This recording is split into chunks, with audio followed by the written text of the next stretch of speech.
praise.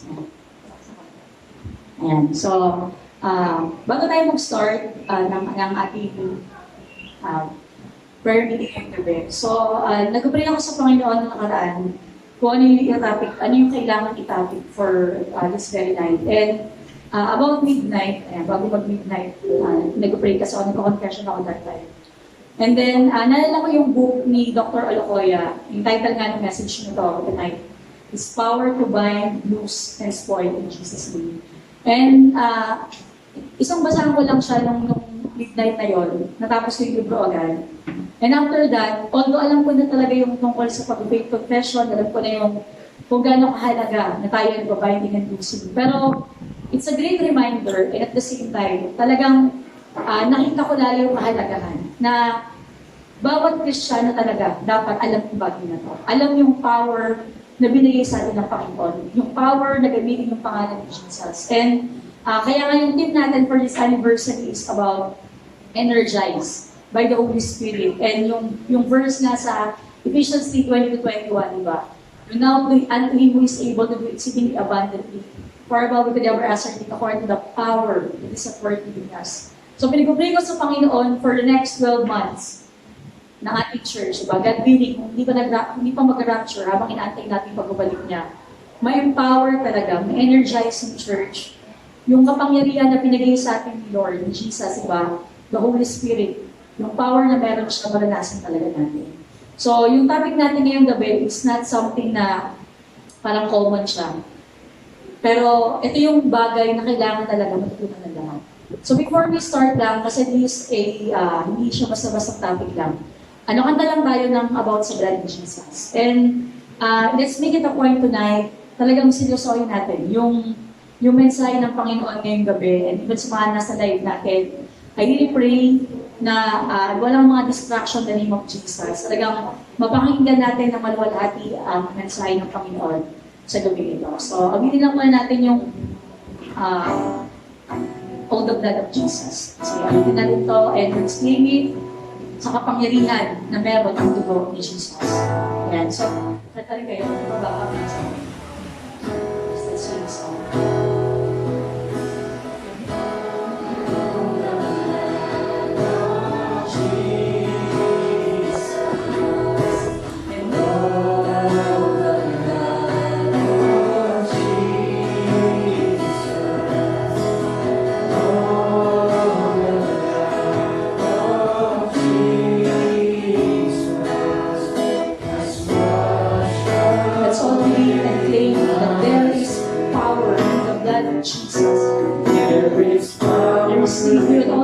This power. Even as we are singing these songs, the manifested presence of the Holy Spirit. Yes, Lord, we honor your blood, Jesus. We honor the precious blood. We know, Lord, there's tremendous power in the blood of Jesus. Hallelujah. And there's forgiveness in the blood of Jesus. Tonight, let's come to the Lord Jesus Christ. Come boldly to that precious blood. For there is forgiveness to anyone who will come under the blood of Jesus. There's forgiveness in the blood of Jesus. Has washed us. Let's claim that healing touch. Oh, hallelujah. There is healing. We are healed by the precious blood of Jesus. Oh, by the stripes of Jesus. And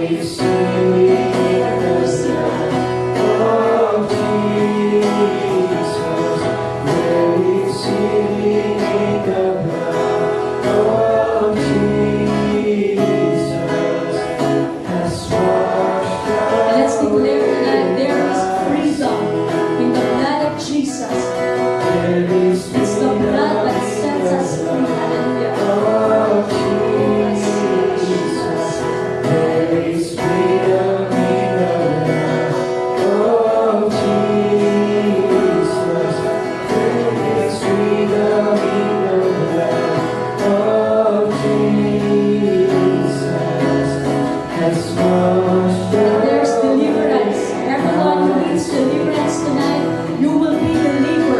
by the blood, by the power of the blood. Hallelujah. Claim that deliverance in the name of Jesus. Oh, hallelujah. Yes, Lord. Yes, Lord.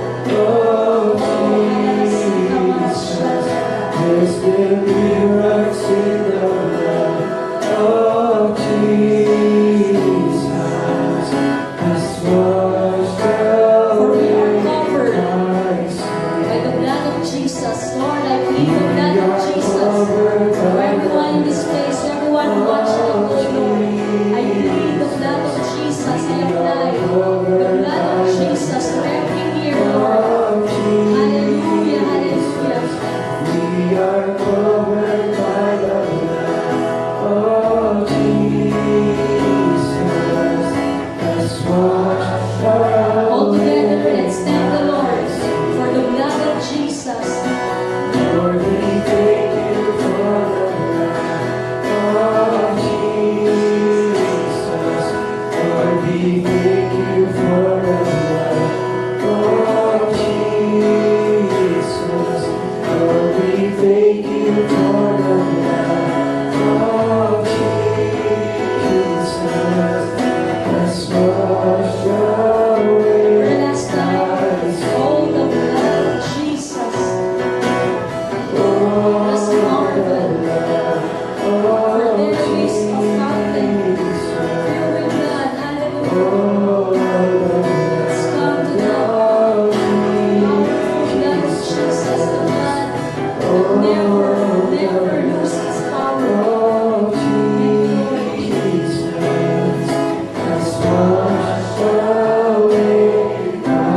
Just wash away my sins. It has the power to make us whole. Oh, thank you, Lord.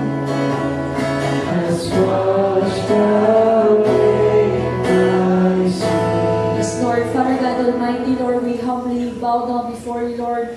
Humingi kami, Panginoon, Lord, sa iyo ng awat habag mo, Panginoon, sa gabi ito. As we come to the throne of grace, Lord, Father, we come in the mighty and precious name of Jesus, Panginoon, Lord. Maraming salamat, Panginoon, sa pagkakataon, Lord, na sama-sama kami, Panginoon, makapag-gather sa pangalan mo, Panginoon. You said in your word, whenever there are two or three that are gathered in your name, you are in the midst of us. We believe right now, Jesus, you are here, Lord. Salamat, Panginoon, dahil kasama ka namin, Panginoon, sa lahat ng gagawin namin, Panginoon, Lord, na pananalanginan, Panginoon, sa gabi ito, sa pag-aaral ng iyong mga salita. I pray, Lord, I plead your blood sa buhay ng bawat isa, Panginoon. Tulungan mo kami na maunawaan, Panginoon, ang mensahe sa gabi ito, Panginoon. I pray, Panginoon, right now, release, Lord, the spirit of wisdom, Lord, knowledge, Panginoon, understanding, Panginoon, the spirit of counsel and might, Lord, the fear of the Lord, Panginoon, ibigay mo sa bawat isa, Panginoon. Tulungan mo kami, Panginoon, na sa gabi ito, that our lives will never be the same again, Panginoon, for we'll encounter that power, Panginoon, from on high, Panginoon. We will see, Lord, how powerful your name is, Lord. How powerful, Panginoon, ang iyong mga salita. How powerful, Lord, yung banal ng dugo, Panginoon, at ang Espiritu ng Diyos na nasa aming lahat, Panginoon. And I plead the blood of Jesus, Lord. Sinasaway namin, Lord. We bind lahat ng gawa ng kaaway sa buhay namin. Lahat ng mga hadlangan, pagpipili ng kaaway, sinasaway namin. In Jesus' name, we cast it out in the name of Jesus. Lahat ng mga distraction, mga interruption, we bind it right now in the mighty name of Jesus. We cast it out and send it all back to hell where it came from and never come back in our lives in the name of Jesus. In the name of Jesus, Lord, I pray, Panginoon, na sa gabing ito, Panginoon, gawin mo kami mga sundalo mo, Panginoon, at patuloy, Panginoon, empowered, Panginoon, by your Holy Spirit, Lord, even in these very last days, Panginoon, tulungan mo kami, Panginoon, to be armed, Panginoon, Lord. We put on the full armor of God, Lord, the helmet of salvation, the breastplate of righteousness, the shield of faith, the sword of the Spirit, the belt of truth, and the shoes of the gospel of peace, Lord. Make us ready, Lord, in season and out of season, Panginoon, na patuloy, Lord, na may pangalan ng iyong mga salita. And tulungan mo rin ang lingkod mo, Panginoon, may paipaliwanag ito, Panginoon, Lord, to your Holy Spirit, Lord, not by might nor by power, but by the Spirit of the Lord. And let the words of my mouth and the meditation of my heart be acceptable and pleasing in your sight. In the mighty name of Jesus we pray. Amen. Amen. Thank you, Lord. Ayan po. So, ang title nga ng mensahe ngayong gabi ay The Power to Bind, Loose, and Spoil in Jesus' name. So, may verse na yung babasahin ito sa Matthew 12, verse 29. Ayan, sabi dyan, or else, how can one enter a strong man's house and spoil his goods, except he first bind the strong man, then he will spoil his house. So, basahin natin sa TPT. Sabi dyan, who would dare enter the house of a mighty man and steal his property? First, he must empowered and tied. So, tatalian muna, di ba? Kung meron, pag diba, punta sa isang bahay, kukunin mga gamit doon, kailangan yung mighty man doon, may tali muna, ma-overpower, sabihin may dapat someone na mas malakas na pupunta doon sa bahay na yon, tatalian. Tied up by one who is stronger than he, then his entire house can be plundered or mas spoiled. Makukuha mo lahat ng laman doon. Tagalogin natin para mas madali. O paano ba mapapasok at mapagnanakawan ng sino man ang bahay ng isang malakas na tao? Kung hindi muna niya ito gagapusin, kung magkagayon, saka pa lamang niya malolooban ang bahay. So next one, next verse. Yan, sa Luke, almost same siya, diba? Luke 11:21-22. When a strong man with many weapons guard his palace, his possessions are safe. The next. Sabi dito, verse 22, but when one stronger than he comes to attack and overpower him, the stronger one will empty the arsenal in which he trusted. The conqueror will ransack his kingdom and distribute all the spoils of victory. So, nagalugin natin, sabi siya po, isang taong malakas at armado ang nagbabantay sa kanyang bahay, ligtas ng mga ari-arian niya. Next. Sabi, pero kapag sinalakay siya ng isang taong mas malakas kaysa sa kanya, matatalo siya. At kukunin ito ang armas na inaasahan niya at ipapamahagi ang mga ari-arian niya.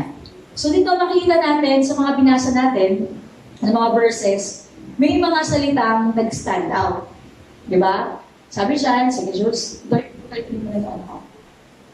ayan, sabi gano'n, sige, ayan. Sabi siya, sa tatlong passage na binasa, mga passage na binasa natin, may tatlong word na kayo nakikitang nag-stand out. Bind, loose, and spoil. Ibig sabihin, tatalian, pag sabing bind, di ba? Tatalian, pakakawalan, at yung spoil, ibig sabihin nun, kukunin nyo. Pag sa gera kasi, pag narin natin yung spoil, halimbawa may gera, tapos pag natalo nila yung kaaway, ano gagawin nila? Lahat ng meron yung mga kaaway nila, kukunin nila, at magiging sa kanila na. Yun yung sabihin ng spoil. Pero bago ka makakuha ng spoil, bago ka makakuha ng mga samsam yung kayamanan nila, ano mo na dapat gawin? Ibabind mo muna at i-lose. So kaya ganun kahalaga yung power na to ng pag-aaralan natin ngayong gabi. And sabi nga, di ba, so when we talk about sa kaaway, di ba, alam natin yung kaaway, malakas siya. Sabi nga, kung tayo lang, kung flesh lang, tayo lang mismo, hindi natin kaya kalabanin yung demonyo. Kung tayo lang. Di ba? Kung tayong tao lang. Kasi malakas talaga siya. Eh yun nga sabi nga, huwag natin i-underestimate yung kapangyarihan ng kaaway. Kasi malakas. Pero anong sabi doon? Kung gusto mo makuha yung mga spoil na meron siya, kailangan may dumating na stronger kesa sa kaaway. At sino yung stronger na yon? Of course, sino yung greater? Si Jesus. Sa atin, si Jesus through the Holy Spirit. Kaya, sa isang banda, di ba, sabi nga, na napag-aralan ko over the years, spiritual warfare, napakahalaga na alam mo kung sino yung nasa iyo. Hindi mo kakalabanin yung kaaway on your own, kundi kaya tayo, di ba, lumalaban, kasi panalo na yung nasa atin. Kaya sabihin, pag alam natin si Jesus, di ba, He's greater than all, di ba, yung power na meron tayo, the power in the name of Jesus, in His blood, in His word, in the Holy Spirit in us, greater lagi yun.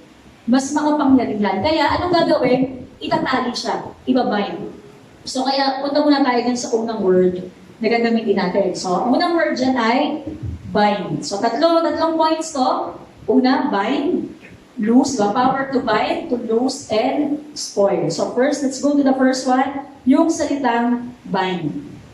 So Jules, ayan, yung salitang bind, sa Bible, may mga iba't ibang meaning ito. So tignan natin, unang meaning nito ay to stagnate. Or ibig sabihin nun, aarestuin mo yung movement. Pag sa'yo mong ibabind mo, i-arrest mo siya, para pipigilan mo, at ibig sabihin hindi na siya makakalabilaw doon. Ayun pala yung verse muna natin. Basahin muna natin yung verse natin para sa bind. Sabi dito sa Matthew 16:18-19, I give you the name Peter, a stone, so sa PPT kasi ito, And this rock will be the bedrock foundation on which I'll build my church. Pero hindi si Peter, di ba? Sabi nga, sa original, yung salitang Peter, little stone. Pero yung ginamit ditong rock, di ba si Peter stone lang, yung rock dito sa Jesus. And sabi dyan, and this rock will be the bedrock foundation on which I will build my church. Diba yung sa KJV, upon this rock, I will build my church. Diba? So sabi dyan, ang ganda lang gamitin sa PPT kasi, pinaliwanag na yung church, anong tawag doon? My legislative assembly. So natin narinig yung salitang legislative sa mga korte. Diba? Ibig sabihin sa korte kasi, or pag yan, sa Senate, diba? Nagkaroon sila ng isa sa batas, di ba? Ibig sabihin, pag nagsama-sama sila doon, mayroong batas na magkakaroon ng katuparan. Or yung ginawa ng isang senator, for example, mag-iisa sa batas na. Kasi magkakaroon sila ng legislative assembly. So yung church then, every time we meet together sa prayer meeting, or every time we pray together, meron tayong pinapatupad. Nag-gets natin? Ibig sabihin, ganun yung power ng church na kung saan anumang pag-agrihan natin dito, di ba? Whatever we bind on earth will be bound in heaven. Whatever we loose on earth will be loose in heaven. Ano mo sabihin nun? Anumang bagay yung pag-agrihan natin na i-bind natin, sa langit din, i-bind nila. Ano man yung mga i-loose natin ngayon, dun din sa langit, pakakawalan din. Kaya sabi dyan, yung legislative assembly ito and the power of death or the gates of hell will not be able to overpower you. And I give you the keys of heaven's kingdom. So binigay sa atin yung susi. Anong sabi dyan? Of the heaven's kingdom realm to forbid on earth that which is forbidden in heaven and to release on earth that is which release in heaven. So sige, Tagalogin natin siya. Sabi nito, at sinasabi ko rin sa inyo, ikaw ay Pedro, sa ibabaw ng batong ito ay tatayo ang aking iglesia. Hindi makakapanaig sa kanya ang tarangkahan ng Hades or yung gates of hell na cannot prevail against this church. And sabi siya, ibibigay ko sa inyo ang susi ng paghahari ng langit. So ito panghawakan natin anuman ang inyong tatalian sa lupa ay tatalian sa langit. Anuman ang inyong kalagan sa lupa ay kakalagan sa langit. O sa ibang translation, ano man yung ipagbawal nyo dito sa lupa, pagbabawal sa langit. Ano man ang ipahintulot nyo dito sa lupa, papahintulot din ng langit. Kaya kumbaga, ganun kahalaga na alam natin yung bagay na to.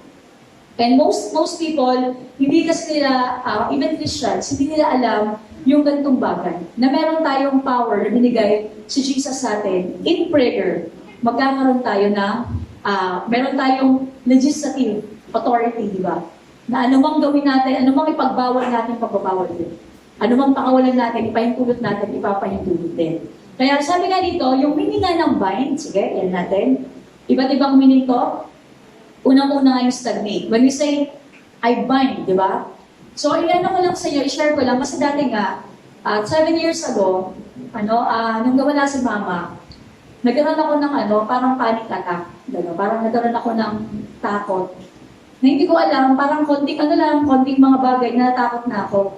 Tapos sabi after na wala ni Mama, March yun, then si Josa, April. Tapos parang iisip ko ng time na yun, Lord, paano makakabangon yung church? Parang gano'n, kasi sobrang naladaw yung church that time. So, Lord, paano makakabangon yung church sa ganitong bagay? Eh, that time, naalala ko, nag-faith confession na kami, pero yung faith confession namin, puro mga positive lang. Parang puro mga mag-declare ka lang, puro mga positive ganyan. So, nung nawala na si Mama, inisip ko, Lord, bakit parang naramdaman ko, parang may something na kulang sa ginagawa ko. Eh, naalala ko nga, parang growing up, hindi kami masyado nag-review.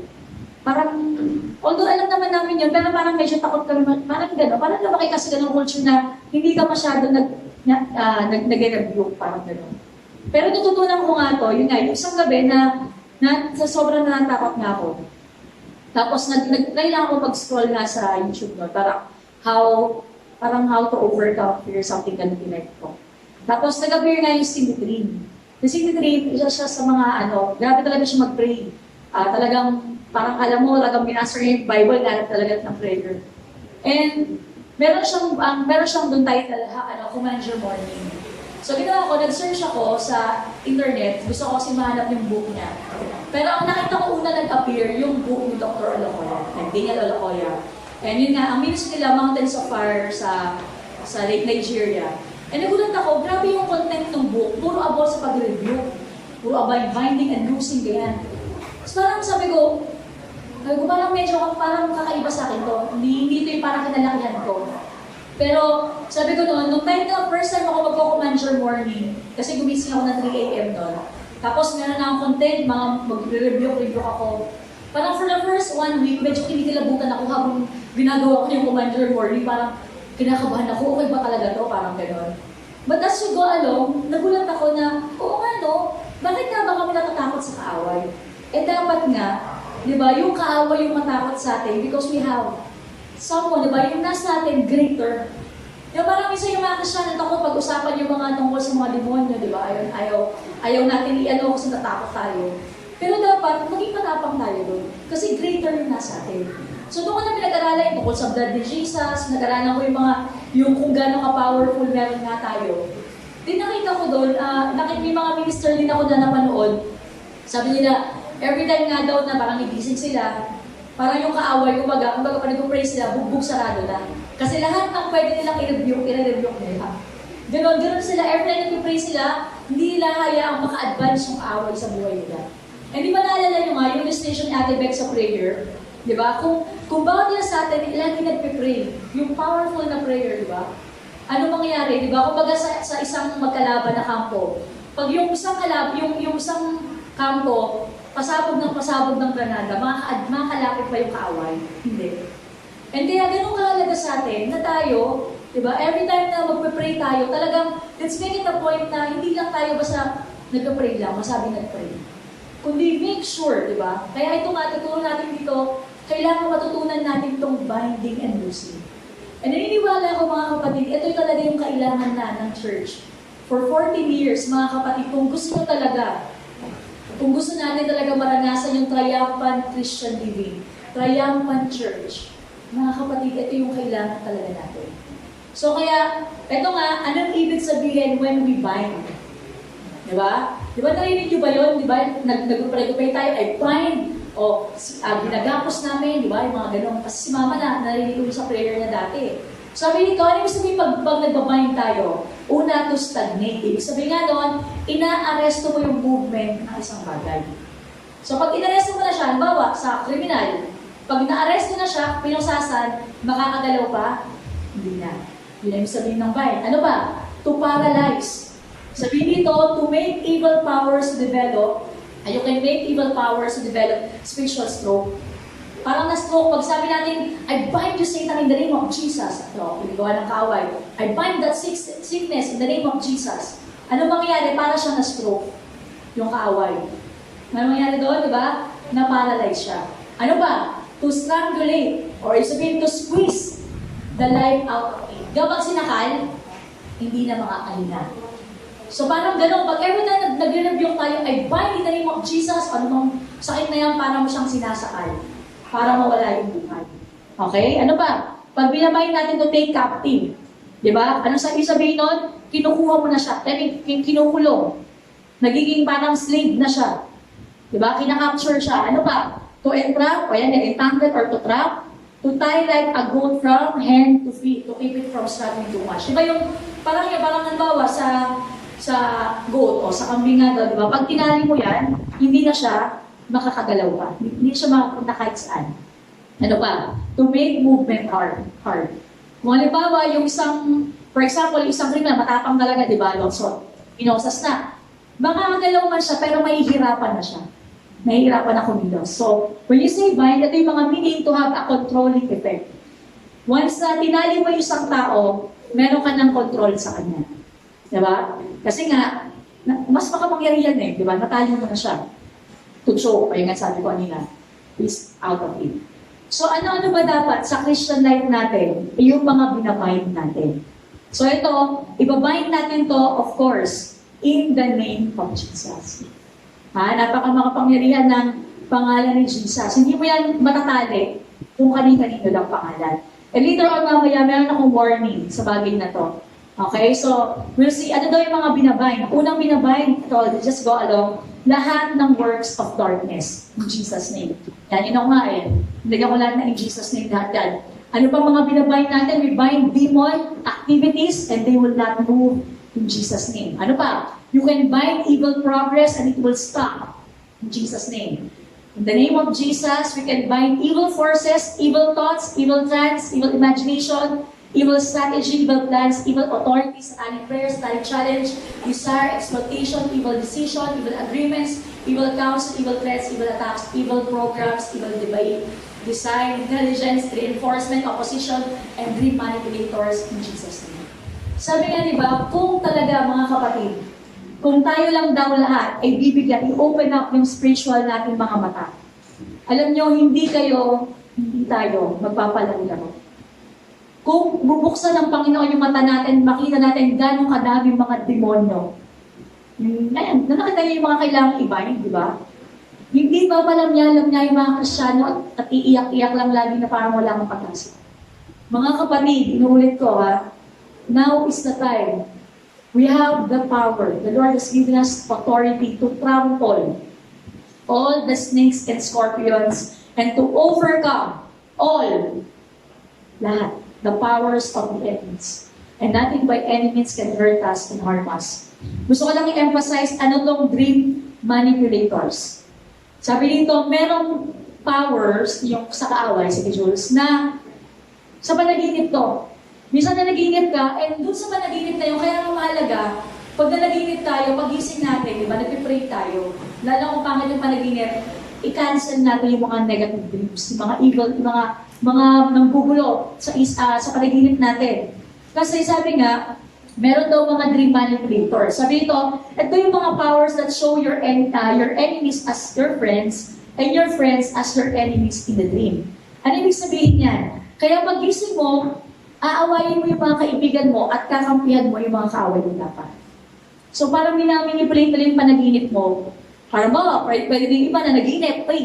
So panaginip niya, pinakasalan daw niya yung isang member sa church. Crush na yun. Tapos sabi niya, God's will ko to. Pero hindi mo alam, dream manipulators lang pala. Kaya we should be very careful sa mga panaginip natin. Let's make sure kung yung panaginip na yun, galing talaga sa Panginoon, di ba? Dapat may scripture din. Kaya sabi dito, kailangan ito rin, binabind din ito. Sabi nga, when such people have good dreams, bad things will happen to them. Kung may mga dream manipulators, meron naman mga panaginip tayo na maganda pinakita sa atin ng Panginoon. Kaya dapat din, talagang pakawakan natin. Kasi may mga iba manggugulo sila na parang dapat yung magandang mangyari, pangapakin nila. Kaya yun nga, every time we dream, di ba, lagi natin iasa sa Panginoon, yung Lord, anong mensahe ito? And the Lord will reveal it to us. And pag pakinggan mo naginip mo, yun nga, i-cancel mo lagi. Ako every morning, kasi meron akong confession about sa dream. So, pag minsan pag hindi ko masyadong maalala, konting part lang yung naalala ko, confess ko pa rin siya lagi. Para make sure na, ano man yung mga in-part bawa, lalo na nga, di ba, minsan may mga panaginip tayong may nagpapakain sa atin. Kasi isang representation nun, pag pinakain ka sa panaginip mo, sakit yun. Kaya dapat i-cancel mo, sinusuka ko lang ng kinain ko sa panaginip ko.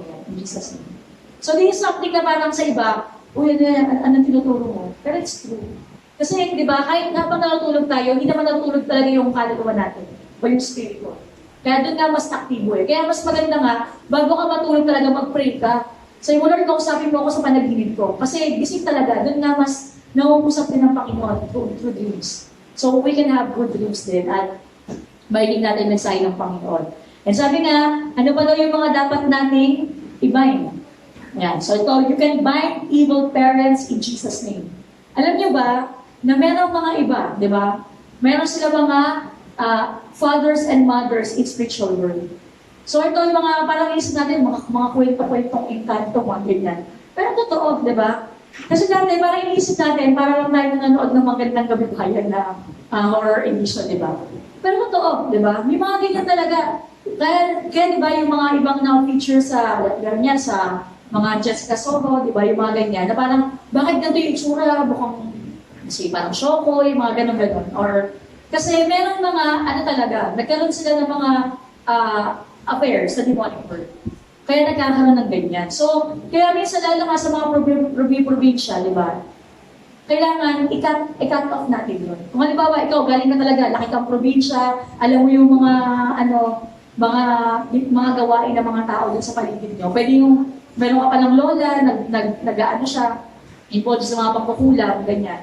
Dapat i-cut off natin yun. Kasi pwedeng, meron mga bagay na nasabi sa atin o naipasa sa atin. Kaya i-cut off natin yung bagay na yan. Ano pa? Sabi, meron kasing kwento dito, ayan, na nagulat siya na yung time na nalaman na yung ganitong bagay, nag-rebuke siya. Tapos nagulat siya, sa panaginip niya, nakita niya na meron siyang, yung parang sa bahay nila, nalikukulit na ako, sa bahay nila, yung anak niya, parang kasi nag-rebuke nga siya, dahil nanaginip siya, sa bahay nila, meron isang batang parang tumatakbo-takbo doon.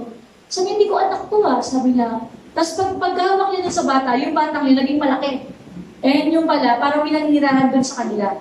Sa panaginip niya, tapos binayin niya yung kinansel niya. Eh nakita niya, parang may mga nanggagaya, parang gano'n. Nanggagaya doon sa mga activities. Kaya, napakahalaga rin na ito nga, i-bind natin itong mga to. Ano ba? We can bind spirit, husband and wife. Ito. Bakit may mga iba, grabe sila yung sa mga babae. Diba ito yung spirit husband and wife, sila yung mga demonyong spirito ng mga nanggugulo sa marriage. Kaya may mga iba, diba, parang kilalo ngayon, diba, rampant na kita natin, nagmamahal naman talaga yung dalawang artista, artista talaga. Tapos nagulat tayo, hiwalay na. Diba, yung mga gano'n na, ano nangyari, diba? Kasi it can be, merong spirit husband and wife, na kumbaga parang dapat talaga i-ano yun. Kaya nga napakahalaga na pag tayo, mag-aasawa tayo, ipag-pray talaga natin. Diba? And every now and then talaga, lagi lang nasa covenant dapat tayo para hindi ma-destroy ng kaaway yung marriage. Kasi talagang, yung number one na ina-atake eh. So kaya magulat tayo, bakit gano'n yung isa lalaki? Parang matino naman siya, mukhang matino naman. Tapos magugulat ka ng babae, tapos hindi natin sa isang babae, palit-palit ng palit. May tinawag nga kasi parang marine spirit, na parang, parang actor sa lagi sa dust. Kumbaga parang, nagiging sex slave, parang gano'n. At parang magulat ka, hindi naman gwapo, hindi naman maganda, sorry. Sorry, nasa-diretso. Hindi naman gano'n parang yung talagang, let's say, attractive itsura, di ba? Pero, magulat ka tayo nagkakagusto, di ba? Kasi meron sila, it can be, yung last, parang marine spirit or yung lustful spirit, na parang, ang ina-attract talaga nila, parang sa body, parang ganun, sexual. Kaya yun din kailangan to i-bind yung mga ganito. Also, ano ba yan? We bind satanic spies in Jesus' name. And sabi ito, so that they would not be able to report their progress, their headquarters. So yan, i-bind natin yan, i-gapos natin yung mga satanic spies, diba? Yung mga pag may progress na nagaganap sa'yo, tapos, kailangan meron tayo natin na alala nyo, yung picture natin, pinagpe-pray natin, diba? Tapos kinakancel natin. Kasi, it can be, minsan kasi, sa social media, diba? Yan, nakapost yung mga picture ganyan. May mga tao na parang pwedeng inget, diba? Ay, naku, ito, ganun. So, pero may spirit doon na yung progress mo, pa-progress ka na, pero dahil i-report ko sa headquarters ng kaaway, nagkakaroon ng entry point, parang gano'n. Kaya dapat, i-bind natin yan, mga evil women and gadget, in Jesus' name. Sabi nga ito, even counterfeit angels. Ano yung counterfeit angels? May isang story dito na yung lalaki, narinig na niya yung ganitong bagay. Nag-pray siya. So, habang nag-pray siya nung gabi yun, biglang nagulat siya yung kapitbahay nila, para mangkukulang pala yun. And kasi sa Nigeria, very rampant yung ganito.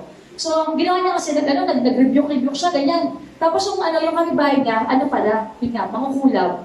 Tapos na-appear siya kinabukas, sabi niya, ano yung pinagpe-pray mo? Sabi gano'n, kung ano man yung pinagpe-pray mo, kasi nag-pray siya ng mga kapit confession ba, fire prayers. Sabi ko, itigil ko na kung ano yung pinagpipray mo. Sabi niya, ay hindi ako titigil dito, pag-pray ko pa rin doon. So, habang nag-pray siya ng gabi, biglang may nag-appear sa kanya, angel. Sabi sa kanya, itigil mo na yung ginagawa mo pag-pray, sabi gano'n. Kasi sinagot na ng Diyos yung prayer mo. Sabi gano'n, at alam mo ba, sabi gano'n, sabi niya dito, sabi ng Diyos, I will uphold you with my right hand of righteousness. Yung pagkasabi ni angel na right hand, ang tinaas na left hand niya. So, naman sila lalaki, sabi niya, bakit sabi niya right hand, pero left hand yung tinaas niya. Tapos, sabi niya gano'n, at Pagdaan doon, nakita niya yung damit na suot, sabi ko kasi nila, bibigyan kaya ng cloth of righteousness. Pagdating niya doon sa damit, may spot, may madudumi yung suot ng angel. Hindi white na white, madumi. Kaya bilangin mo sa kanyang Panginoon yung verse na kahit na, di ba, yung demonyo pwede mag-transform into an angel of light. Kaya ginawa niya, sabi niya, kinulot niya agad yung fire of God, at biglang pagkaan, sabi niya, I call the fire of God, and I bind you, I rebuke you, in Jesus' name. Biglang yung angel na yun, na di ba, parang mga angel, naging yung kapitbahay niya, matutulad. So kaya nakita niya, fake lang, di ba? Kaya kumbaga, yung mga ganong bagay, di ba, sa atin, hindi natin nasa yung gano'n. Pero, ito nga, this is real, di ba? Na talagang, may mga ganito na yung kaaway. Kaya nga, minsan very careful talaga tayo sa mga vision, sa mga gano'n. Kasi, let's really make sure it comes from the Lord. Di ba? Kaya dapat lagi tayong may naka-backup na verse. Or yun nga, di ba, may kinukwento si Sarah, di ba? May mga nagpapanggap na sila si Jesus, nagpapakita sa iyo sa panaginip, gano'n, or vision. Pero, check nga daw lagi, di ba, kung merong nail scarred heads. Kasi, ito daw yung hindi kayang fake ng kaaway. Kasi yung mga iba, na parang Jesus, pero tingnan daw yung kamay. Kasi, pag meron talaga siya yung sapako, yun, si Jesus talaga yun. Kasi, hindi yung kayang copy ng kaaway. Kaya, ito nga, we can bind counterfeit angels. Ano pa? We can bind evil monitoring agents. Ito naman daw, kung halimbawa sa mga nag-apply ng trabaho, halimbawa parang sa panel, yan, panel interview, okay lahat. Tapos biglang all of a sudden, may isa doon na parang pinapahiya ka, ano-ano sinasabi, parang ayaw ka matanggap doon sa trabaho. Sabi ka doon, pwede mo daw yun i-bind. Sabi mo nga, pwede mo daw sabihin mahina lang, shut up in Jesus' name. Pwede mo daw balik. Yung mga parang nanggugulo, gano'n, shut up in Jesus' name. Parang sana wala. You can bind it. And may mga ganun daw kasi mga monitoring angels na ayaw ka matanggap sa trabaho or yung blessing na para sa'yo, iharangin. Kaya i-bind natin yung mga evil monitoring agents in Jesus' name. Ano ba? I-bind natin mga eaters of flesh and drinkers of blood in Jesus' name. Ito, yung may mga, di ba, kaya nga napakahalaga mga kapatid, bago tayo magbiyahe, nag-pray tayo mag-ibig. Yung, lalo na yung mga malayong travel, di ba? Kasi meron na sabi siya, yung mga eaters of flesh and drinkers of blood, sila yung mga demonyo na sa mga nag-ano ng accident.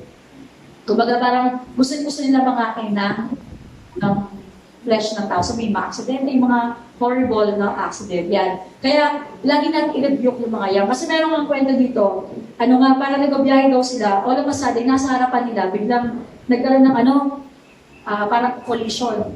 And sabi niya, grabe, nakita daw niya, parang yun mga dugo ng mga tao, ganyan. Tapos, ang sabi sa kanya ng Panginoon, may eaters of flesh and blood dito sa lugar na to. Kaya kumaga, yun, parang napakahalaga, every time na magbabayag tayo, diba, dinabind natin mga ganito. Ako lagi ko talagang pinag-pray sa amin sa prayers na lagi yun, diba? Yung, Lord, ilayo mo kami sa mga reckless, mga stupid drivers, kasi, di ba yung mga aksidente na nakita nyo ngayon, reckless driving talaga di ba? Parang nananahimik, yung dalawang tao, may lakad sa kalsada, may bilang lumaragas ang truck, bilang maano sa Lord. Kaya talagang very specific tayo sa prayer. Talagang, Lord, kinakancel namin, binabind namin lahat ng mga ganito, mga aksidente sa daan in the name of Jesus. Ano pa? Sabi nito, we can bind evil sexual partners. Ayan. So ito nga, ayan, sabi ko nga habang talaga yung mundo ngayon, di ba? Habang pinapakita ng Panginoon sa inyo reality ng mundong meron ngayon, grabe to, yung mga evil sexual partners. Di ba? Sabi nga, ito yung mga spirito that they are destroying men and women. Especially, di ba, yung pagdating sa lust. Di ba? Paano nag-start?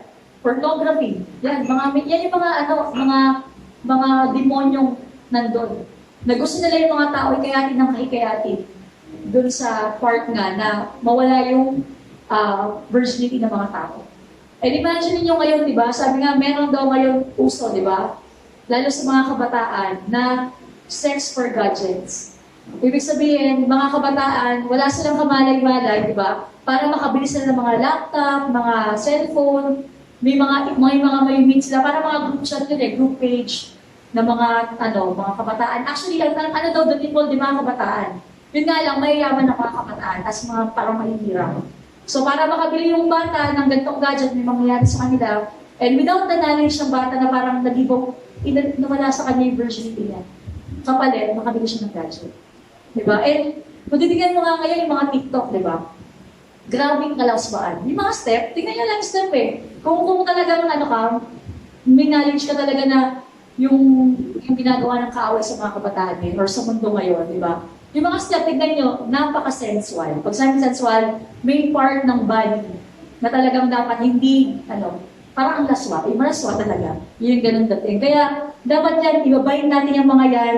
And sabi nga rin, napakahalaga rin na yung pagpili nga natin ng mga papangasawa, di ba? Yung ngayon, na hindi lang siya basta-basta lang mag-enter sa girlfriend, boyfriend, even sa mga Christian, di ba? Maging careful kayo na make sure, di ba? Hindi tayo mag-fall sa mga sexual sin. Kaya, ito lagi dapat binabayin nito mga evil sexual partners in the name of Jesus. Ano ba? We can bind evil messengers, ayan, na may mga evil messages ever about in Jesus' name. Ayan, yung mga laging, yung mga chismis, di ba? So yan, dapat i-bind natin yung mga chismis na yun, mga paninira. Ayan, so, i-bind natin yan para hindi tayo nakisiraan kung saan-saan in the name of Jesus. Ano pa? We can bind evil soldiers, evil advertisement, demon idols in Jesus' name.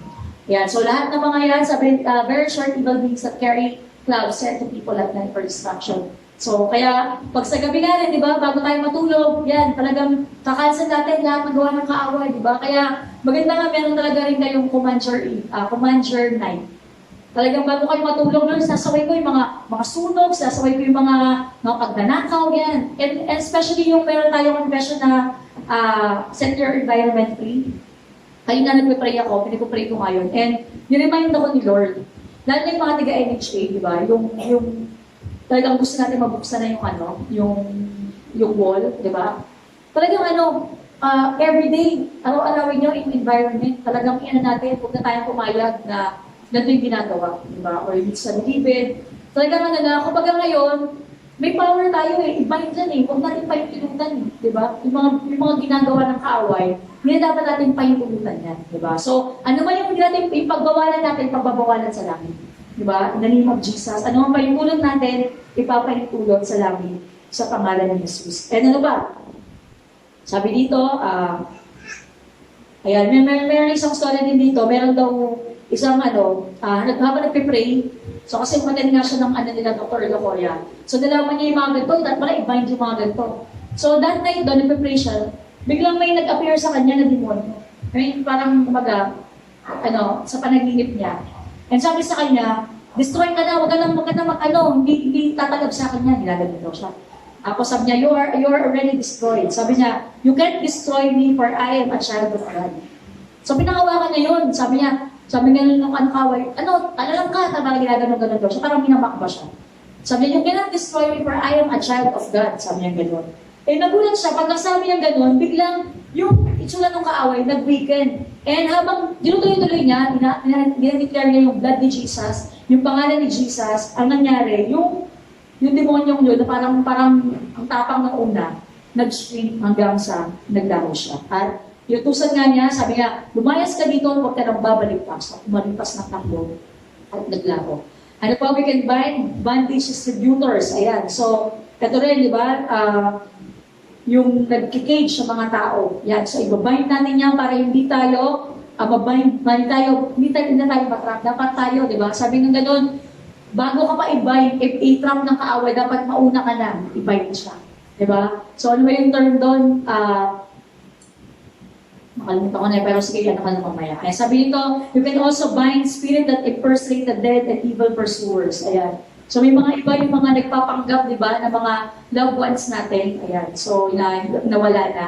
Actually, yung mga tao, di ba, parang kailangan nila, yung mga nagmumulta ka nila, may multo, di ba? Yan, di ba, ay, nagpanggap siya. Hindi na po, di ba? Tandaan natin ang isang tao, once na namatay na siya, hindi na siya pwede bumalik pa. Di ba? So may mga ibang tao na kailangan, yung lolo ko, dumaan, may mga iba akala nila nagpaparamdam ka na, pero actually, evil spirit yun. Wala nang gano'n. Diba? Ginagaya na lang nila. Once ang tao, nasa impyerno na o nasa langit na, hindi na sila makakabalik dito. Na para magpakita pa o ganyan. Hindi na. Ayan. So ano ba? Sabi dito, anything, ito warning. Ayan. So, sige. Sabi dyan, Anything God says you should destroy, make sure destroy it utterly and not partially. If God says destroy and you destroy some and leave the rest, He will be angry.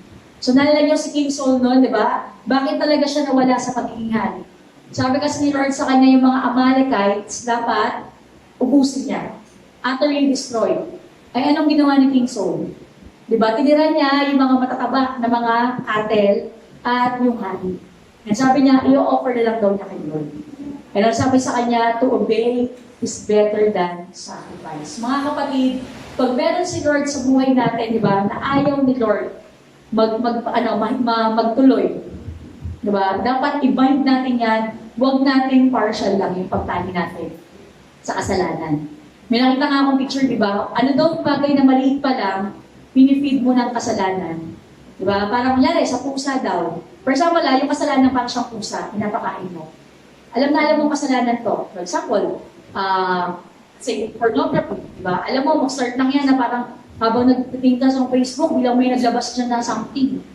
So, ano man daw yung pinifeed mo, konti-konti, mula dun sa pusa pa lang siya. Eventually, pag naging, ano na siya, leon na, kakainin na rin. Yan. So, mga bata, ba yun na itong topic natin?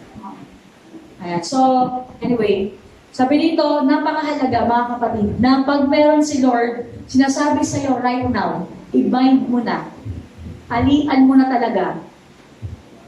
Huwag nang partial lang. Dapat i-destroy na talaga. Alam niyo kung bakit?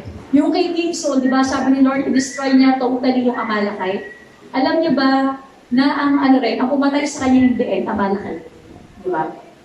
Dahil, yun, dun din siya yung sabi, di ba? Pero, according nga, di ba, yung kay David. Kasi si David, di ba, yung tinanungan niya, Amalekite, di ba? Hindi na niya alam kung talaga kasi kung nag-isunungaling lang siya. Pero sabi niya, nakita ka daw niya si King Saul, di ba? And sabi niya ganun, sabi daw sa kanya, patayin na kaysa mahuli pa ng mga Pilistino. So, ginawa, pinatay niya. And nag-aal sa David, di ba, dapat akala mo may rewardan kita dahil pinatay mo siya, anointed yun, di ba? Pero we can see, anything na hindi natin aalisin sa buhay natin, alam natin si Lord, ayaw niya yan sa buhay natin. Eventually, it can heal us. Hindi man physically, diba? Pero spiritually, yung kasalanan, pag hindi naman natin niyang binayin, in the end, ikaw na yung babae niya. Natatrap ka na. So, bago ka itrap ng kaaway, dapat siya na yung muna yung babae mo. In the name of Jesus. Nakuha natin mga kapatid. And sabi dito, pangalawa, what does it mean to lose? Lose, pakawalan. Sabi dito, according to the Word of God, merong 8 meaning naman pag sinawag natin na pakawalan. Sabi dito, una, sabi dyan, to free somebody from a particular control. Yan, pakawalan, di ba? Pag kumain, syempre, may pakawalan mo na. To release from captivity, to untie. And sabi nga, it's very sad when somebody is under bondage and he does not know. So meron din, kaya may mga prayers ako din tayo narinig, di ba? Alam natin isang kabataan ay kita mo under bondage siya. Bondage siya na halimbawa nga, yung sa pornography. So may sabihin, I lose you. Yan, sabi mo, lose your hold sa batang ito, pornography, lose your hold. Mapapakawalan siya, para makawala siya doon. At sabi nga nakakalungkot, pag yung isang tao nasa bondage siya, pero hindi alam. And remember Samson, di ba? Si Samson, ano nangyari sa kanya? Ilang warnings, pero hindi siya nakinig, di ba? And what happened in the end, di ba? Ang isang tao nga daw under bondage, you are bound, di ba? Nakabound si Samson. Ano ba? Sabi, blind. Binulag siya, and go round and round. So ito, malaman mo, pag kailangan mo ba makawala, nasa cycle ano ba, under bondage ba ako? Check mo yung sarili mo. Hindi ka ba makagalaw the way na dapat yung movement mo sa Christian life, gano'n? Dapat. Kumaga, limitado ba yung galaw mo? May mga bagay ka ba na parang akala mo tama, pero you're blinded ka sa bagay mo. And paulit-ulit na. Parang walang progress. And you need to lose sa bagay na to. Sabi siya, to make free, to become ready for action. Yeah, when you say lose, di ba? Parang, kumbaga, ready, get set, go! Diba? Yung pag sabing lose, papakawalan mo na sa mga runner, when you say ready, get set, go! Pagka-go, tatakbo na, diba? So, ready for action. To lose mean to discharge from prison. Makakalaya na. Yan, to lose can mean to be free from the bondage of disease. May sakit, di ba? Yung sabi ng Panginoon, thou art loose, di ba? Yung tao na for 18 years, bounded siya ng sakit niya, or 8 years. Di ba? Sabi ng Panginoon, thou art loose, makalaya siya doon. Ano pa? It can mean to be loose from the influence of demonic spirit. So, we can see here, sabi nga, may isang kwento na yung time na pumunta sa ng hospital, sa Nigeria nito, yung babae, mga anak na siya. So pagdating nila sa hospital, sabi ng doktor, ay, cesarean na to. So yung mag-asawang yun, M-fit nila talaga normal. Sabi ko, saan nabasa ko na ito nung araw? Parang gayabi, dapat na. So sabi sa cesarean daw. Eh di, sabi na ko, syempre mahal ng cesarean, di ba? So ginawa nila ng lalaki, naalala niya, ay, wait lang, meron nga pala akong anointing oil sa bag ko. So ginawa niya anointing oil. Pagka, pinahid na doon sa siya, ng asawa niya. And pinag-pray niya na makalabas na yung bata. Kasi sabi nga, parang hindi pa, matagal pa lalabas yung bata. Kaya cesarean na dapat. So pagka-pray niya, pinahid niya yung anointing oil sa tiyan ng babae. Maya-maya, habang dinidiscuss pala ng nurse sa doktor na, kailangan cesarean pala na ito. Bilang sabi ng nurse, Doktor, wait lang, nakalabas na yung ulo ng bata. So ano masabi? Biglang yung sabi, hindi pa matagal pa lalabas, kaya cesarean, biglang napanganak na agad, hindi na kailangan ng cesarean. Eh, yung kabila naman nakasama nila, yung bata dun sa tiyan daw, patay na. So kaya, ang gagawin, parang iras pa na siya. Pero ginawa nung asawa ng lalaki nga, di ba? May dala ko ng oil, pinahilan nila ng oil, yung tiyan ng babae. Maya-maya, bila sumipa yung bata. Eh, nabuhay, di ba? Kaya, kumbaga, may power, di ba? Na yung ilulus mo, yung ganong nagbabind doon sa bata. Yan. And dun sa pangyayari nga dun sa hospital, di ba? Na, may mga ganon, di ba? Nang-away na binabind, di ba? Pero dapat ilus natin sila. Ano ba? To lose means to be discharged from prison. Yan na. Yung bagay niya. So, ito ba? Meron dito, yung sinasabi dito, to be loose from the influence of demonic spirit. At may isang kwento rin dito na may isang lalaki, sinabihan siya, sabi gano'n, nako, ikaw tatanda ng binata. Tapos, all of a sudden, sabi niya gano'n, with all due respect, sabi niya sa nagsabi noon, I lose myself kung ano mang cage ng words mo yung sinasabi mo sa akin. In Jesus' name. Hindi mangyayari sa akin yan. And dapat tayo, careful din tayo sa gano'n. Yung mga sinasabi ng mga tao sa atin, di ba, alam niyo, powerful kasi yung words. So, yung mga words ng tao, it can cage you. Hindi mo alam, kaya ka nanghihina ganyan, sabihan ka pala, mahina kasi mahina ka, di ba? So wala ka lang ginawa, parang tinanggap mo lang or wala kang reaction. Kaya dapat pag mga negative words na sinasabi sa, di mo pwede, not all the time, of course, meron na mga tayo sa'yo, uy, sasabi mo sa akin ha? Hindi ko naman agad.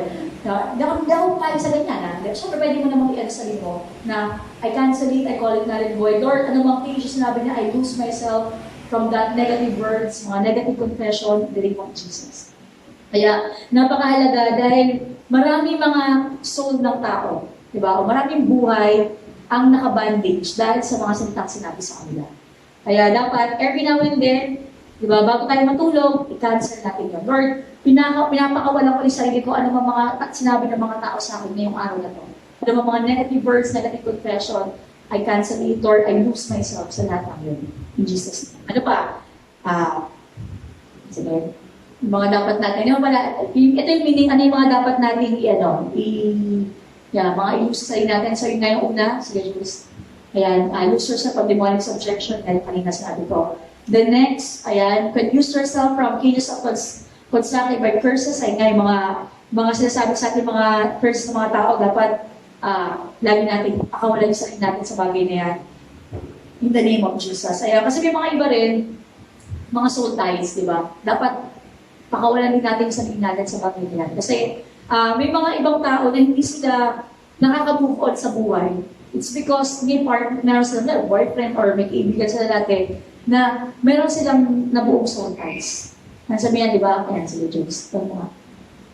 Ayan, mga ungodly soul ties, di ba? Na sabi nila, kung di lang din ikaw yung makakatulungan, hindi na ako mag-asawa. So kaya gano'n, mga gano'n, ikaw lang yung mamahalin ko, gano'n, magpakailan yung mga gano'n. Or may mga iba naman ng mga nanay, di ba?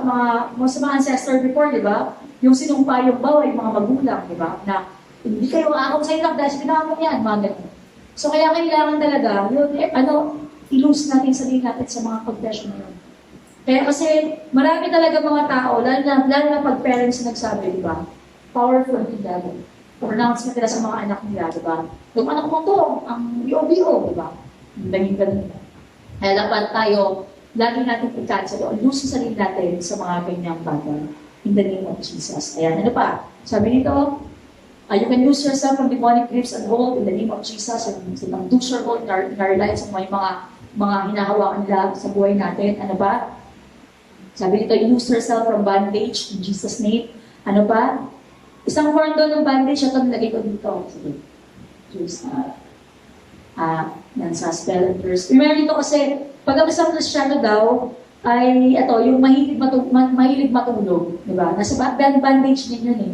Yung mga 10 to 12 hours ang tulog mo every day. Talagang yung lalo na yung parang pag laging naan ko all the time, ganyan. Hindi kailangan difference talaga yun. Kasi yung kaaway, di ba? Gusto nyo lagi parang wala kang magawa. Lagi kang parang matutulog lang. Ganyan. Pero kailangan ialis natin yung sarili natin doon in Jesus' name. Ayan. And you can use yourself from evil habits. Sabi nito, marami daw Christian, marami sana magagawa sa paglilingkod kay Lord. Kaya alam may mga evil habits. So dapat i-lose natin yung sarili natin dyan. Kung halimbawa, di ba, buong araw ka nag-internet lang, buong araw na social media, addiction na yan, di ba? Bandage siya. Yung mga laro ng laro, bandage siya, di ba? Kaya dapat i-lose natin yung sarili natin dyan in the name of Jesus. And especially, yun nga, yung mga computer games, di ba? Meron niya mga spirit, may demonic spirit niya maniwala kahit hindi sa hindi. Pero totoo, may mga evil spirit na pinapasa habang naglalaro yung mga tao. And lalo yung mga characters, di ba? Sa ML, yung mga characters, yung mga, yung mga pangalan ng mga laro, hindi kasi ako familiar. Pero nakita ko lang, mayroong mga character na Diablo, mga ganong diba? Very, di ba? Parang Kristiyano naglalaro na ganun. Yung mga characters lang doon, napaka-obvious na. Kaya yun, ano daw dapat? What does it mean naman, lastly? Sige, ayan, mga spoil na tayo. So once na natutunan natin mag-bind at mag-loose, doon tayo magkakaroon ng spoil. Nakuha natin, di ba? Kasi kung, halimbawa, yung kaaway, di ba, kunyari, yung gawa ng kaaway, nagpe-penetrate, at tinaling mo na siya, then saka mo siya makukuha ng spoil. Di ba? Marililis yung pagkapala mo. Pag naman, nakatali naman ang isang tao, kailangan makawala ka doon. Kaya yung loose, di ba? Para makuha tayo ng spoil. Nakuha ba natin? Di ba? So itong part na itong spoil, sabi nga, ang meaning daw nito sa Bible, may 6. Sabi dyan yung verse na natin, Colossians 2:15, and having spoiled principalities and powers, He made a show of them openly, triumphing over them. So sino gumawa nito? Sino yung talagang ultimate na nag-spoil? Si Jesus. Kaya dahil si Jesus ay nasa atin, siya yung master champion, di ba, ng ating buhay. Siya na yung nagtagumpay siya doon pa lang sa krus ng Kalbaryo. Dahil si Lord, na-spoil na yan lahat yan, tayo rin, di ba? Binigyan tayo ng authority ng Panginoon para makatanggap ng mga spoil. And sabi dito, ang daw ng spoil, ay sinip yung another version sa agad na sa PPT. Then Jesus made a public spectacle of all the powers and principalities of darkness, stripping away. Di ba? So para alam niyo, yung picture daw nito, yung nung araw, di ba, pag isang mga sundalo, meron sila na-conquer na lugar, then gagawin nila doon, lahat ng mga captives na ipaparada nila. Yung ipaparada nila doon, mga hubad yun. Kahit babae, lalaki, hubad sila. Ibig sabihin, representation yung talo sila, wala silang kahit ano. So, bibitbitin yun, kaya kumaba yung mga captives nung araw mga binabas natin sa Bible, mga kaawanan, di ba? Pero ganun, showcase yun, para ipakita sa lahat, kami yung nanalo. Kasi na-captive namin itong lugar na to. So, ganun ang ginawa ni Jesus. Nung time na si Jesus, doon sa krus ng Kalbaryo, di ba? Nung namatay siya, di ba? Ano sabi doon? Ang nangyari, pinakita ng Panginoon to the power of the cross, na panalo siya. Bakit? Sabi dyan, no? Made a public spectacle of all powers in this world of darkness, stripping away from them every weapon and all their spiritual authority and power to accuse us. And by the power of the cross, Jesus led them around as prisoners in the procession of triumph. He was not their prisoners, they were his. So ito nakita natin dito kung gaano katagumpay si Jesus. Amen. Kaya kung ito yung Diyos na pinaglilingkuran natin, dapat tayo matagumpay din. Hindi daw tayo, di ba? Hindi nila prisoner si Jesus. Sila yung prisoner ni Jesus. Captive sila ni Jesus. So tayo rin, dapat hindi rin tayo under bondage ng mga demonyo. Dapat sila, di ba? Yung na-captive natin in the name of Jesus. Bakit? Si Jesus, napagtagumpay niya natin. Kaya, ito yung sikreto mga kapatid, di ba? When we know yung bagay na to, ay maraming Christian hindi nila alam to. Maraming tao, lalo na yung mga unbelievers nga, wala silang knowledge dito. Kaya yung isang bagay nga na sabi ko nga sa inyo, habang nag-visitation ako, habang nakikilala ko yung buhay ng mga tao, yung mga pinagdaanan nila sa buhay, yung sitwasyon na meron sila, sabi ko talaga, Lord, people need the Lord. Kaya magpapagano ka, Lord, ito yung purpose, bakit ka namin nakilala para maibahagi ka namin sa iba. Lord, ito yung purpose, bakit ang dami namin alam sa Word of God para masabi namin sa kanila, para hindi sila nabubuhay dun sa bondage, under bondage. Kundi malaman nila that Jesus came to give us life and have it more abundantly. Kasi yung demonyo, di ba? The thief cometh to kill, to steal, and to destroy. Yan yung ginagawa niya sa buhay ng mga tao ngayon. Pero, ano sabi? But Jesus came to give us life and have it more abundantly. So habang pinakikita pa tayo yung sitwasyon ng buhay natin that we are not living abundant life. Sabi, di ba, hindi siya, ano daw yung abundant life na yun? Tatlo. Hindi ko makalimutan yun. Ave. Di ba? Ano yung life na binigay ni Jesus sa atin? Abundant life, victorious life, eternal life. So habang nakita natin sa buhay natin, ay parang hindi pa ako nabubuhay ng abundant life. Ano yung sabihin doon? Dapat, every day, di ba? Dapat maranasan natin yung buhay na binigay ni Jesus. Pag may era sa buhay natin, hindi ako, parang lagi ako pala nandito, parang lagi ako kawawa dito. Parang tingin ko, biktima ako dito. Dahil hindi mo pinasa buhay yung binigay ni Lord na buhay para sa iyo. And hindi mo ginagamit yung mga binigay niyang authority na meron ka. Kaya sabi ko talaga, Lord, kailangan malaman ng mga tao to. Di ba? Hindi si Lord, binigay na niya lahat sa atin eh. Di ba? Kailangan na lang talaga i-apply natin. Malaman natin, di ba? Sabi, people perish because lack of knowledge. Walang alam eh. Pero kailangan natin yung word of God. We need to educate people na merong binigay sa ating authority. Ito lang, recently na nakita ko lang sa Facebook. Ewan kung familiar kayo. Di ba kasi napakasina talaga ng BTS, di ba? And meron lang doon, OA talaga. Sobrang OA na fan. Taga UK siya. And ginawa niya, meron siya kinagayang isang ano doon sa BTS. Dahil sobrang crush na yun, lalaki siya. Sobrang crush na yung lalaki yun. Parang talagang sabi nga niya, atol niya, sinasamba niya yun. Sinasamba niya yung parang member ng BTS. And hindi siya nakontento na lahat ng mga album, lahat ng ano, sa bahay niya, puro yung mga life size, mga itsura. Ginawa niya, nagpa-plastic surgery siya. 18 times, tama? 18 times ba? 18 times, and gumasa siya ng, parang sa money natin, parang 7.5 million. 18 times, hindi ko masyadong malala, para maging kamukha niya yung BTS na member ko. And alam mo, pinapanood ko siya, kasi gusto nga niya maging magbuwang Koreano eh. So, syempre, di ba, ang itsura niya, Yuki, ang gwapo niya, talaga ang gwapo niya, yung original na mukha niya. Tapos ginawa niya din Koreano na itsura niya. Sabi ko, Lord, Lord, ito, million yung binastos para magganito. Parang napaka-nonsense, di ba? Sabi ko, Lord, kami kailangan namin ng million para maging science house, di ba? Lord, hindi nga ako papayag. Yung mga ganito, may mga pera sila para sa mga walang makwentang bagay. Lord, kami, naglilingkod kami sa iyo, Lord. Yung blessing na hinihiling namin para makatulong sa mga tao. Tapos may mga ganitong tao lang na, di ba? For nothing. And parang abang na-aware na ako sa mga nakikita ko ngayon sa mundo, nung nakita, hindi pwedeng talaga ng mga Kristiyano. Hindi pwedeng kawawa yung mga Kristiyano walang pera. Hindi pwedeng gano'n. Diba? Dahil dapat, kung meron talagang nag-exercise ng authority na meron ng Panginoon, tayo. Nakuha natin mga kapatid.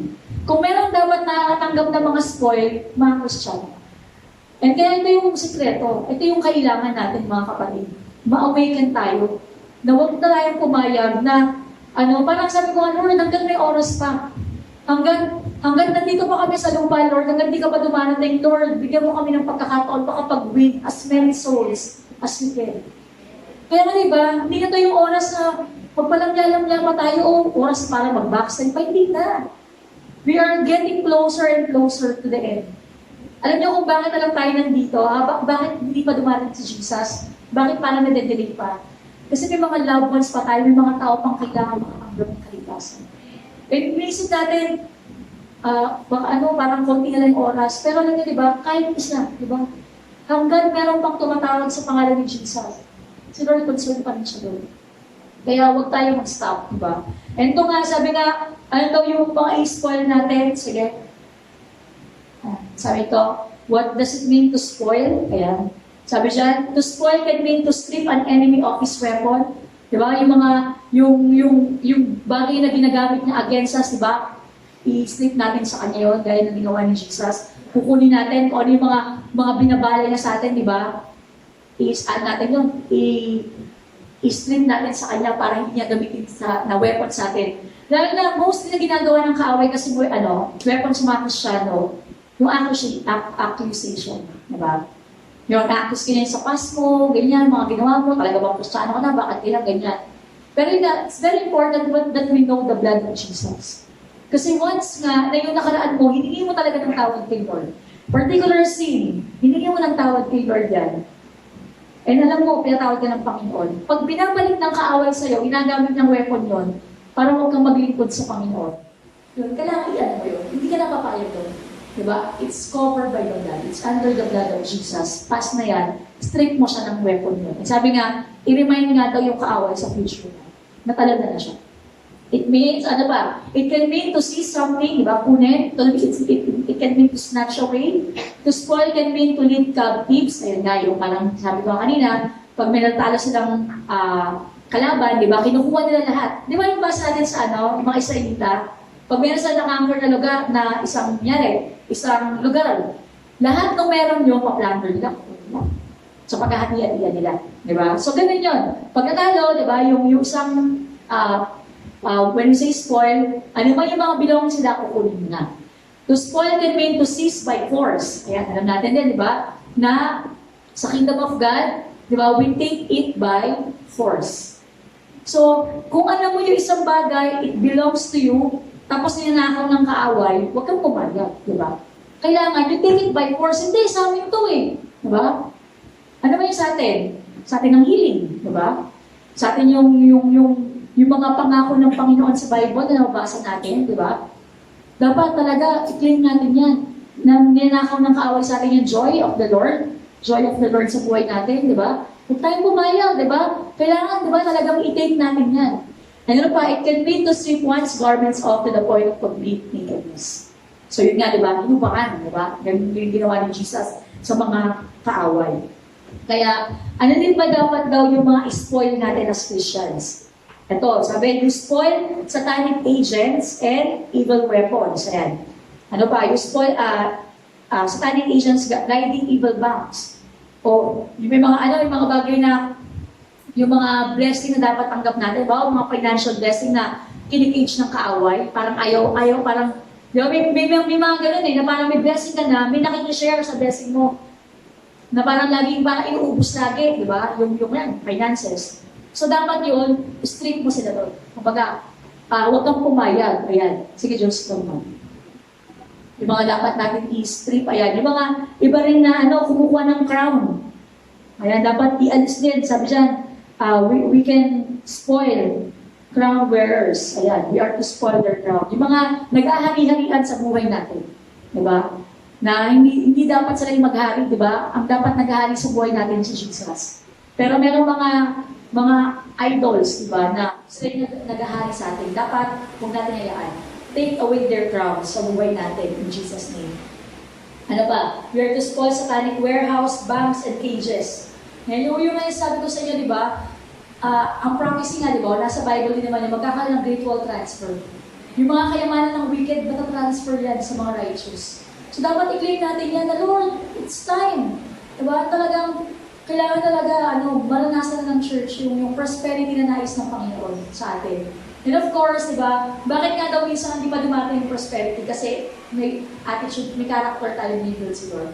Nasabi nga, yung prosperity, pag parang, pag natanggap mo yan, hindi ka pa maayos, i-destroy ka lang yan.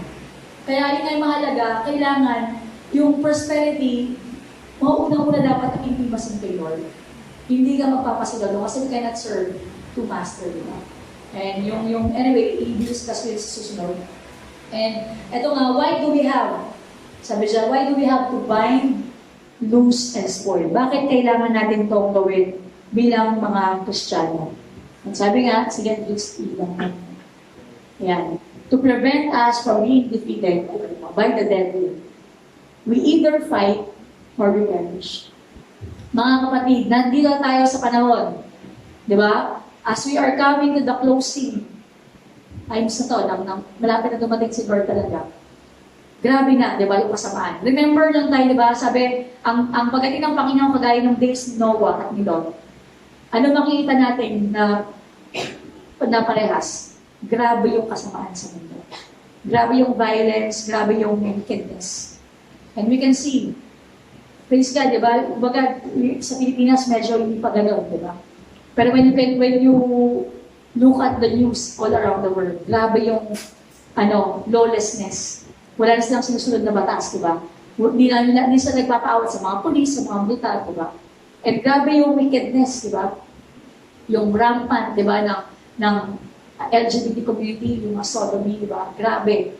And yung violence na meron ngayon sa mundo. And nakikita natin, ganyan katindi. Bakit? Hindi yan di ba? Hindi tao lang gumagawa niyan. Mga demonyo yan na nag-influence sa mga tao. Di ba? Mga under possession. And di ba, kung meron nga daw time, na grabe rin talaga yung depression, di ba? Nasa time tayo ngayon eh. Di ba? Sabi nga, di ba, recent, ito lang, dinalita lang, di ba, sa Baguio, di ba, 3 times yung suicidal rate mula ng pandemic. And nagulat nga ako kasi mostly nagpapakamatay pala sa Baguio, 15 to 24 years old. Kabataan, di ba? Parang, grabe. And, yun nga, ito lang, recent lang, may station kami bahay, home station. And, sobrang talaga, sabi ko nga, hindi pa rin ako makamove on sa story na to, na may isang, nanay, na nagpakamatay siya. And, may isang bata pa lang ba umatay sa church natin? May nag-instruction sa atin, dalawang bata.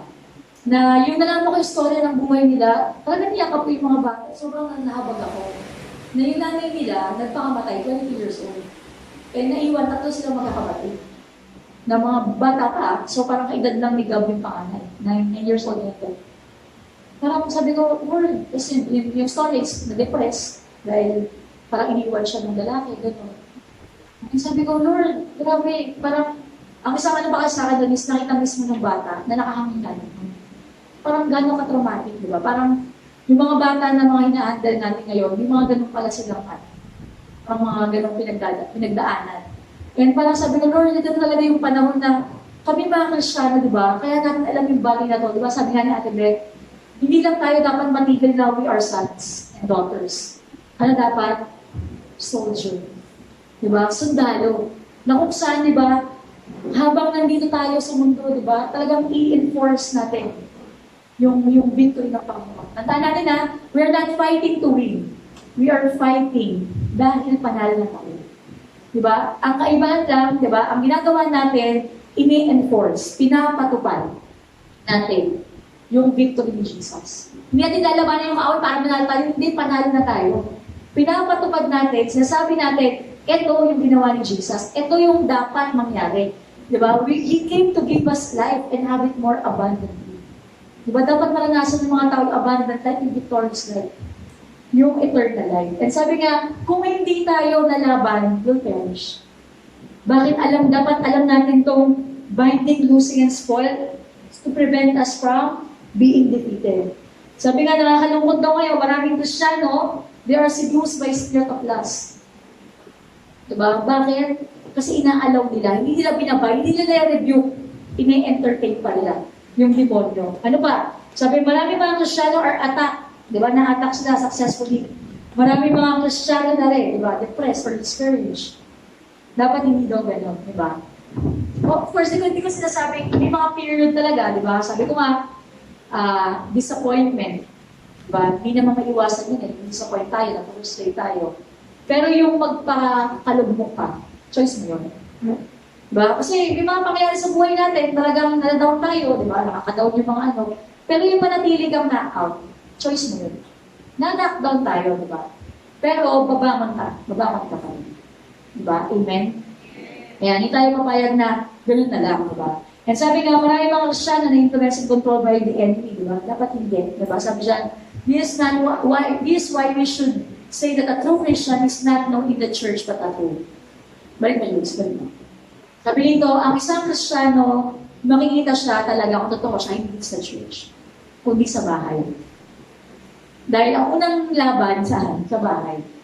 Doon malalaman kung Kristiyano ang isang tao kung paano siya namumuhay sa bahay. Huwag yun laging sabihin na, ay pumunta ako ng church kasi dito lang ako nakakapag-pray. Dapat doon pa lang sa bahay niyo, mag-pray ka na. Di ba? Hindi lang siya excuse, oh maganda, mag-pray tayo sa church. Pero, huwag ka na maging Kristiyano pag dito ka sa church. Kailangan, doon pa lang sa bahay niyo, makita talaga na Kristiyano ka. Di ba? Paano mahumin yung mga actually, yun ang problema minsan pag nag-visitation kami, di ba? Ang kaya naglamo talaga ng mga nanay, yung mga anak. Kaya hindi ako sumasama kasi yung anak ko, mula nag-atan na yung gano'n. Diba? Hindi na naglinis puro na lang o cellphone.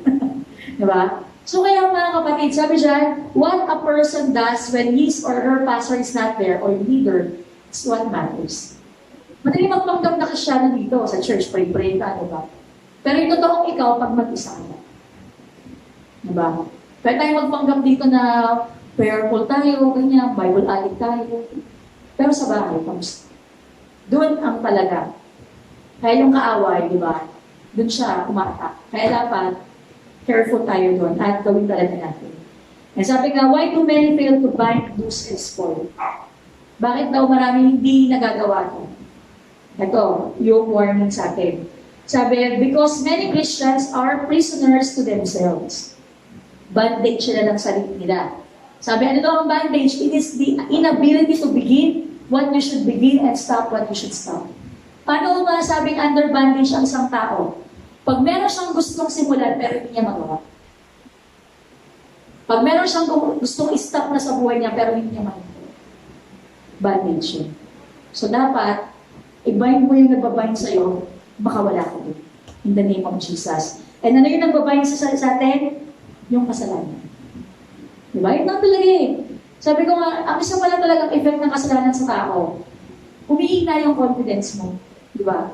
Yung tapang mo dati, kung talagang alam mo maayos yung devotion mo, diba? Nakas mo mag-rebuke, diba? Pero pag alam mo hindi maayos yung devotion mo, yung takot ka, diba? Takot baka nawawalan ka ng nawawalan kang kampiyansa. Halimbawa, may pag-pray na may sakit, wala kang devotion. Uy, huwag ko mag-pray, diba? Baka mag-transfer, di ba? Yan yung mga di ba? Exorcist, di ba? Uy, mag-pray mo. Hindi ako nag-devotion na yun, di ba? So, kaya yung mga tao, walang confidence kasi walang disiplina. Walang maayos na disiplina sa prayer, di ba? Kaya ito nga, sabi dito, when a person is in bondage of self, binding and loosing would be hard or completely impossible.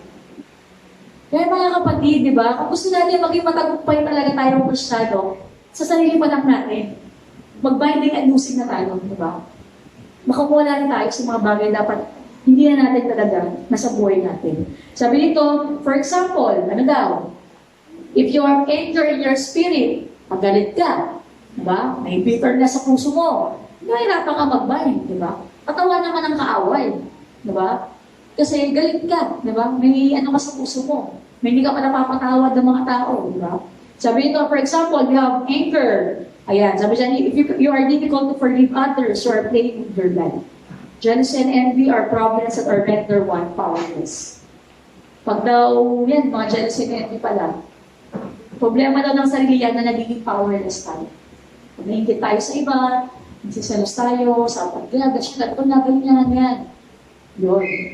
Naging powerless tayo. Ano pa? Blind arguments, procrastination, lagi, saka na lang, yan. Rebellion, laziness will keep a person away from losing and binding. Kaya nakita natin, di ba? Bakit kahit Christian na parang talunan pa rin? Kasi yan, yun, katamaran, ako. Dapat talaga, binapahin yan lagi, di ba? Para huwag tayo mapigilan ng sa mga gagawin natin. Ano ba? Ayan, attraction to violence. Mga computer games, ba? ang hiling mo sa babad ka sa computer, tapos mag-review ka, mag-fire God, burn. Tawanan ka ng kaaway. Oh, so ka, babad ka kagabi sa internet, mga kung nang pinapanood mo, tapos review mo ko. Di ba? Naalala nyo, yung time na yung meron sa Acts, di ba?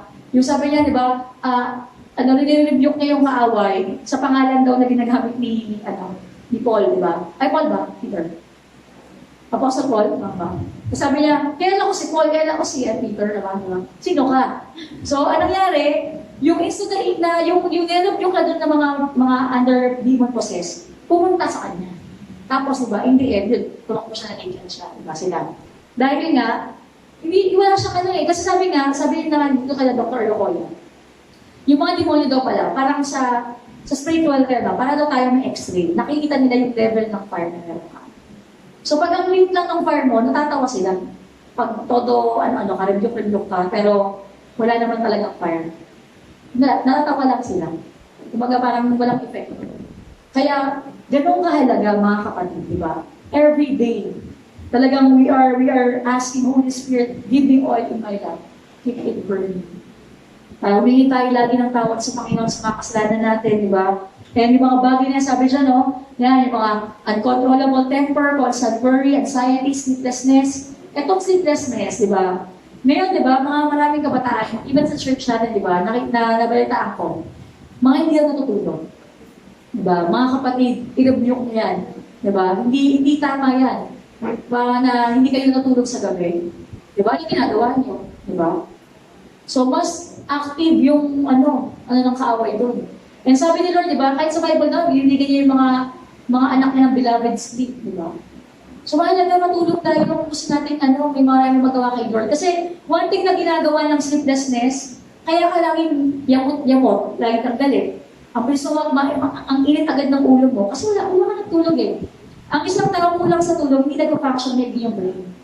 Di ba? Lutang, di ba? Yung sabi ko doon. Kaya lagi kang mali-mali sa gagawin mo, ganyan. And yun, napakahalaga nun. Kaya matulog tayo. Yun nga, huwag din sobrang sa tulog, di ba? Konting basa naman, masandal tulog, di ba? Hindi rin dapat gano'n. Kumbaga, balance yan. Pero yan, one thing din yan, di ba? Kasi nakakapag-iwala talaga pag hindi natutulog. Ha? Sabi siya yan, adult compulsion to evil, masturbation, pornography, depression, drink, fear of any kind will keep you from binding, losing, and spoiling. Kaya lahat ng yan in the name of Jesus, di ba? I-free natin yung sarili natin sa bagay na yan. Di ba? And we have the authority. Binigay sa atin, Lord, yung susi ng kaharian. At sabi, whatever we bind on earth will be bound in heaven. Whatever we loose on earth will be loosed in heaven. So nakita natin dito, religious down. Sabi dito, ito yung panghawakan natin, di ba? Sabi dito, ito yung sinabi ni Jesus sa Philadelphia Church, di ba? And the key of the house of David will be laid upon his shoulder in Jesus. So he shall open and none shall shut. And he shall shut and none shall open. Sa Isaiah yan, and nakita natin yung katuparan niya nun sa Philadelphia Church. Sa Revelation, sabi dyan, and to the angel of the church in Philadelphia write, the words of the Holy One, the true One, who has the key of David, who opens and no one will shut, who shuts and no one opens. So binigay yung susi, di ba? Sabi ni Lord, and here's the key, di ba? Whatever you bind on earth, ang church ang gagawa noon, legislative authority, ano man ang i-bind natin will be bound in heaven, whatever we lose will be loosed in heaven. And what else? Sabi dyan, sabi dito, to every Christian, it is given the power to bind and loose. As David was instructed by God to pursue, overtake, and recover all his possession. Di ba? Naalala niyo kay David, di ba? Nung time na siya, di ba? He encouraged himself in the Lord at sabi ni Lord sa kanya, pursue, overtake, and by all means, recover all. Ginakawan siya, kinuha lahat ng mga pamilya niya, di ba? So, babatoy na siya, istutulan na siya ng mga tao. Pero nangyari, in-encourage siya yung sarili niya sa Panginoon. At sabi ni Lord, sige, sabi niya, Lord, hahabulin ko ba? Sabi ni Lord sa kanya, pursue, overtake, and recover all. Dapat ganyan din. Ano mga bagay sa buhay natin? Yung dapat ma-recover natin. We must pursue, overtake, recover all. Sabi siya, and born again, child of God has received the license to stop the activity of Satan and lose his possession out of them. Kung may mga possession tayong nasa kaaway, yung passion mo, ninakaw na ng kaaway, passion ko para maglingkod kay Lord, yung calling mo, ninakaw na ng kaaway, huwag kang pumayag, di ba? Satan, lose your hold. Diyan sa passion ko, yung calling ko, yung original intent sa akin ng Panginoon, original purpose and Lord sa buhay ko. Bitawan mo yan, wala kang karapatan dyan. O kung nakikita mo yung pamilya mo, yung kapatid mo under bondage, di ba? Satan, lose your hold sa kapatid ko. Pakawalan mo yan, bitawan mo yan, wala kang karapatan dyan. Diba? Ganun dapat, matapang tayo in the name of Jesus. Na huwag tayo pumayag kasi binigyan tayo ng license, binigyan tayo ng susi sa kanian ng Diyos. And finally, sabi dito, Beloved, as a believer with a privileged key to the kingdom of heaven, it's time that you started to manifest your power of binding and loosing. Amen. Sabi dyan, the power ay as old as parang tagal na, di ba? But still available. Today, resolve to make use of it to plunder the stronghold of the strong man. Tandaan natin, mas, di ba, greater yung nasa atin. Malakas yung pipin nyo, malakas yung implement sa kapatid mo o sa mahal mo sa buhay, greater yung nasa atin. And it's time to plunder. Bawiin natin, restore. Talaga, di ba, we take it by force. Sabi nga yung verse, iwan ako na lang, sige, Jules. Sabi dyan, ay, fire for isa pala. Hindi ko na nalagay dyan. Yung verse nga, di ba, na the kingdom of God suffered violence, di ba? Wala nung kay John to have peace, sabi doon. And the violent take it by force. So, ngayong gabi to, we will have our faith code, magaan tayo, fire